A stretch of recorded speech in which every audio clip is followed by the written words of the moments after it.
some point, but I gotta tell you one thing's for certain. This is probably gonna be the most original inside dish ever. Don't miss it. Ah!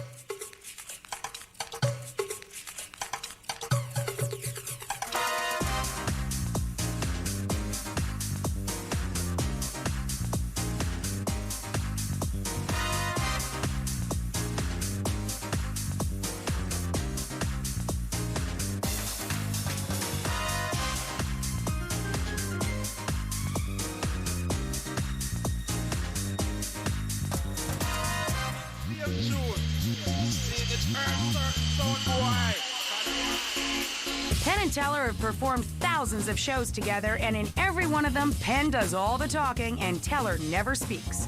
They've come a long way since their early days as comic magicians on the East Coast. Now they're headlining in Las Vegas.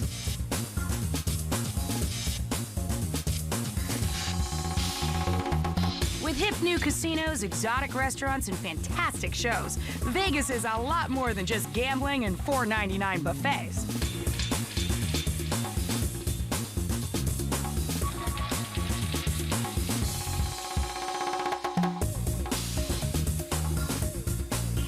Penn and Teller perform here 6 nights a week, 44 weeks a year at the Rio Hotel and Casino, which has been around since 1990 and is located just off the Vegas Strip. Their act is a combination of magic tricks and mayhem.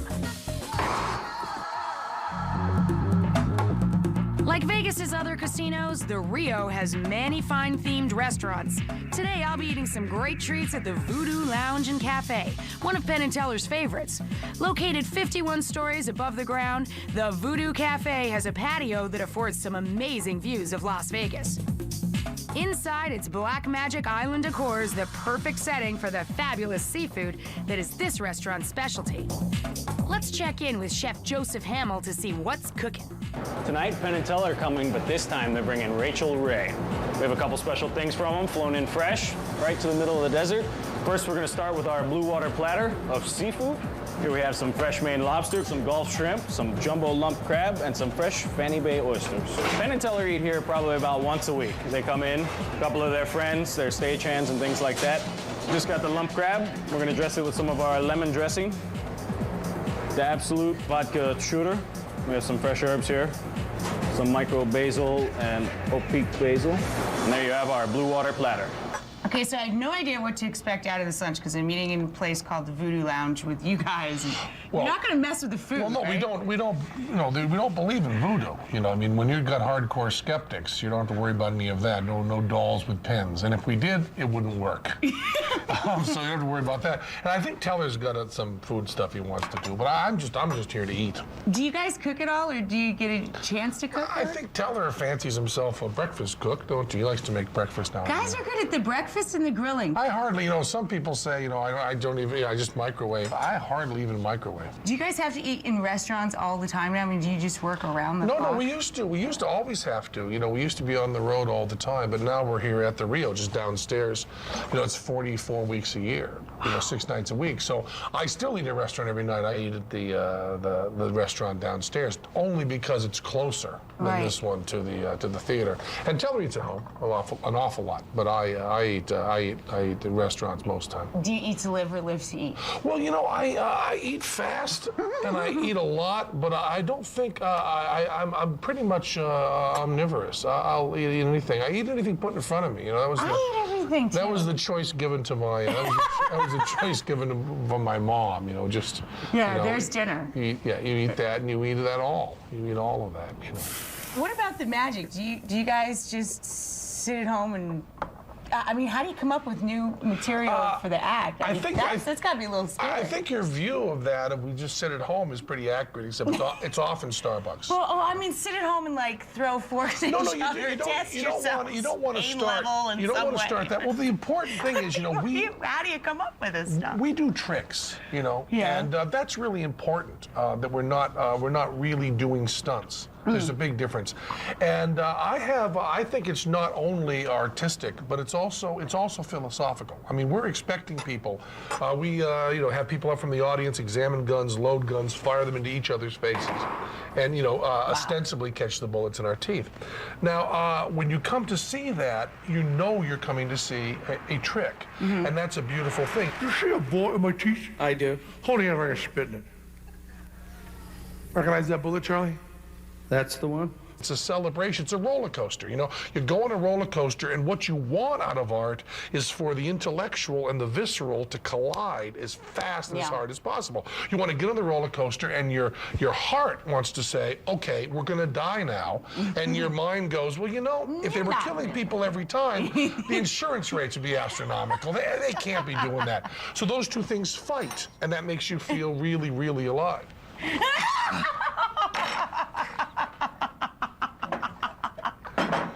And this Fun with creamers. This is one. Yeah, you just have to. This is almost any diner. You can take this. You just pick it up like this, so that the white side is down, and then And you get ready to poke it and squish. Sure, we'll show you how to do this. You just you're acting. You just have to pick it up like that. Now see, you pick that up.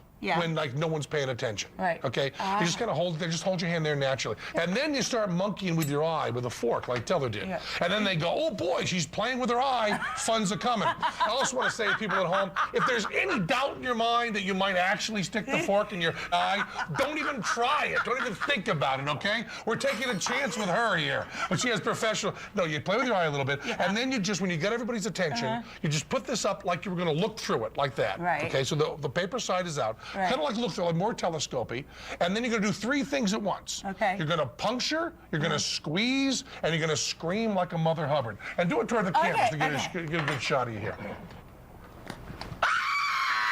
Yeah, by at the same time. I meant at the same time. What you actually did was you punctured, then you squeezed, and then after the whole thing was over, then you screamed. But it was still it looked good, didn't it? It was effective. Sure, it was effective. You did a fine job. I better stick to cooking.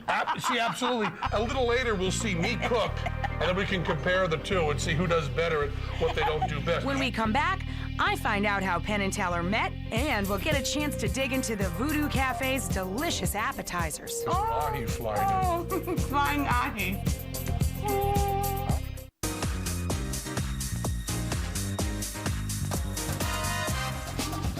I'm at the Voodoo Cafe in Las Vegas with Penn and Teller.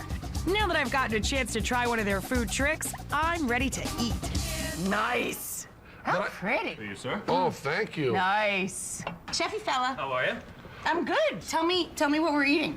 For Penn, we have the blue water platter. It's got the fresh Maine lobster, the Gulf crab, the shrimp. We made the shooter special for you with no vodka. We put Red Bull in it instead. Good.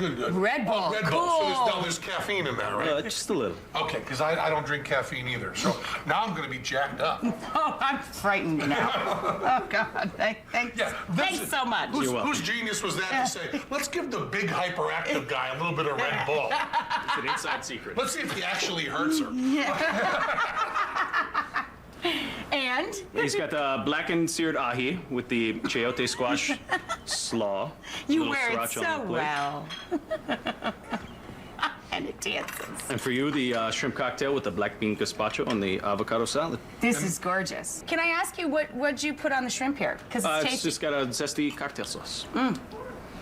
Good stuff. You want some crab? This is so fun. There's crab right in Yeah, there. sure. I'll trade you a shrimp for a crab. Good deal. Come here, baby. You can have more. It's like sugar. That's good. Got some ahi flying in. Flying ahi. I'll have one of your shrimps.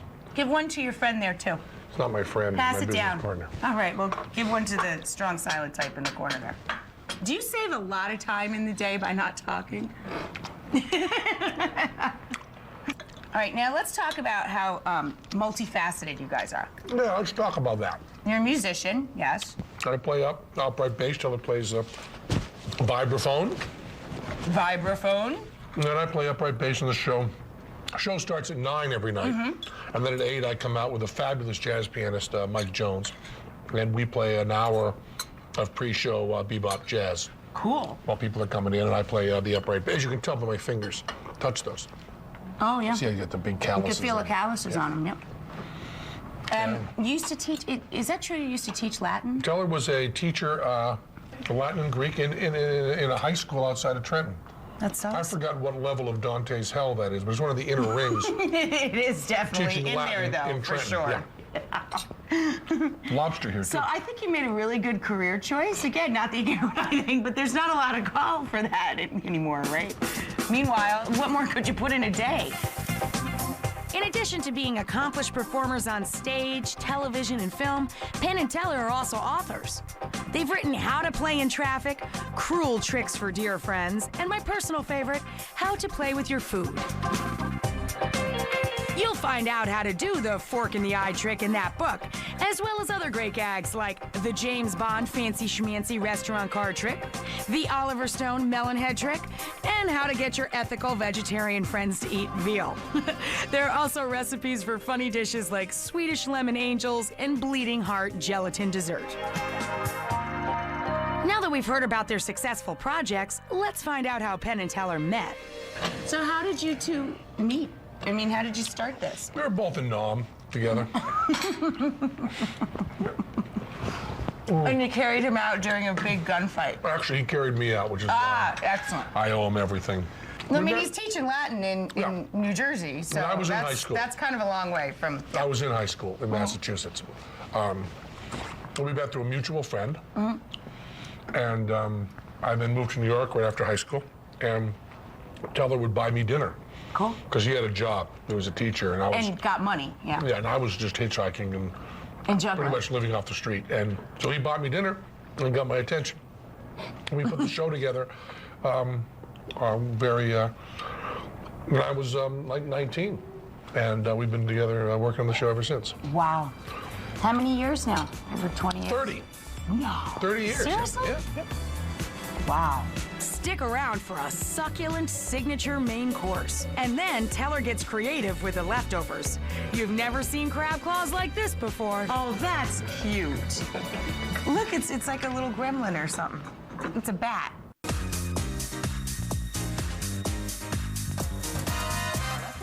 Comedy magicians Penn and Teller are letting me in on what it's like to be Vegas entertainers.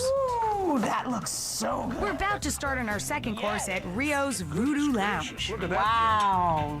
And he's Ready? back. He's back. We're ready for you, baby. All right, Bring it and on. for you, we have the Dungeness crab cake with the mustard greens, corn, and bacon with the... And a potato chip.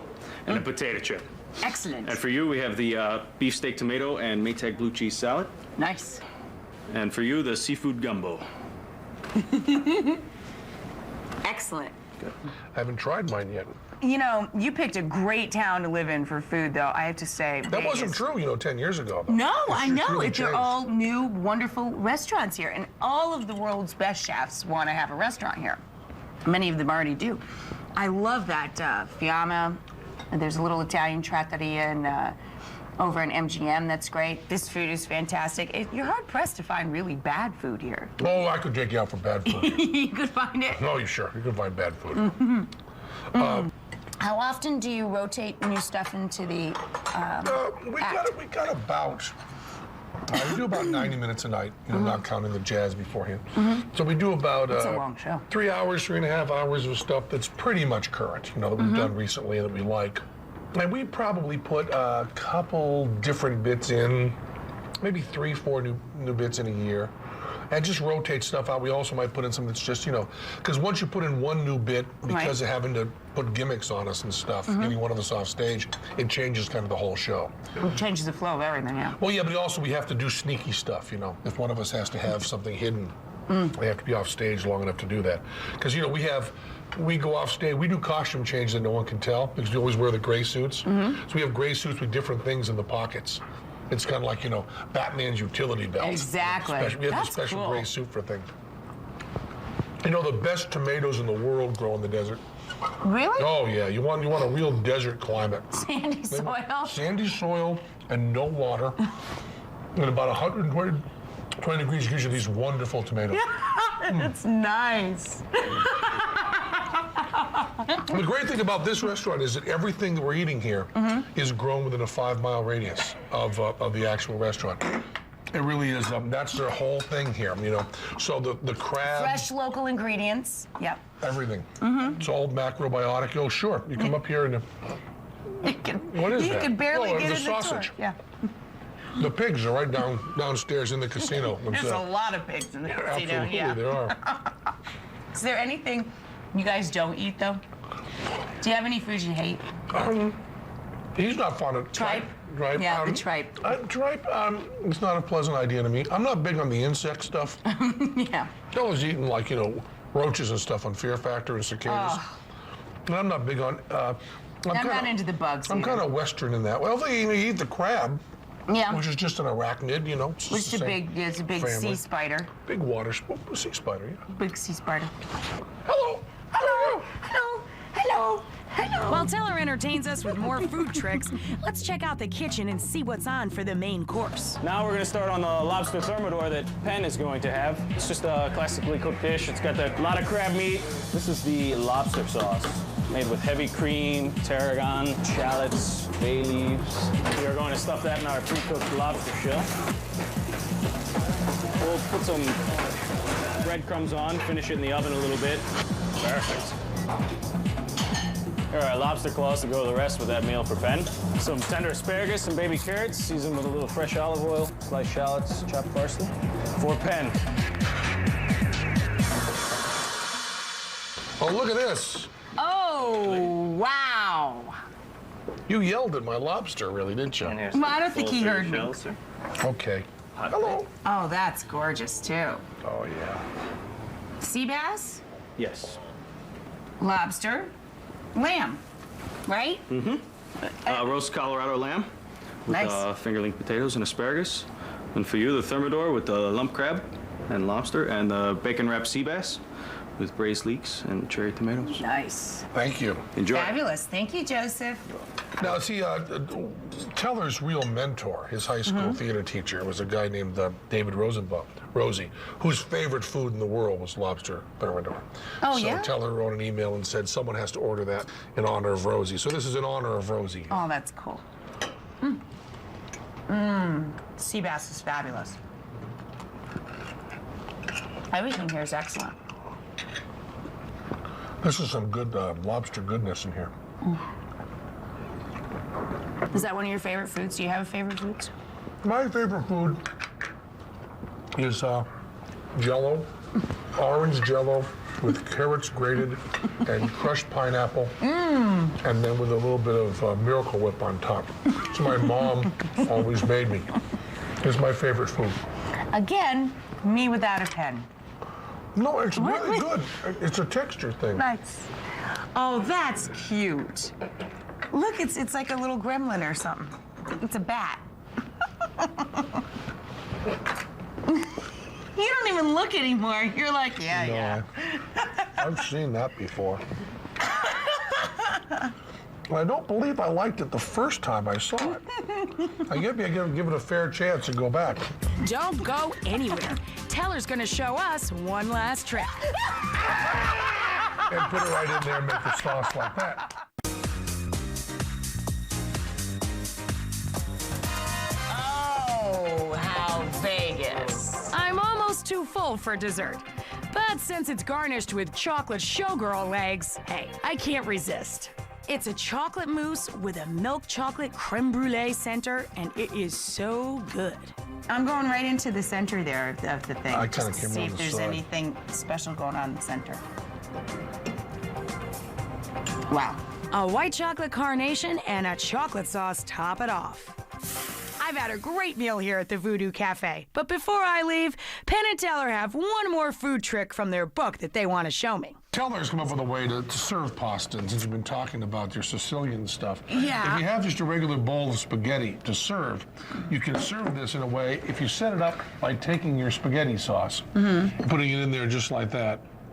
Okay, so you just have hot, you can't be too hot or you will get injured, we'll show you, and then you put spaghetti on top of that, which we're gonna do is cover up the sauce.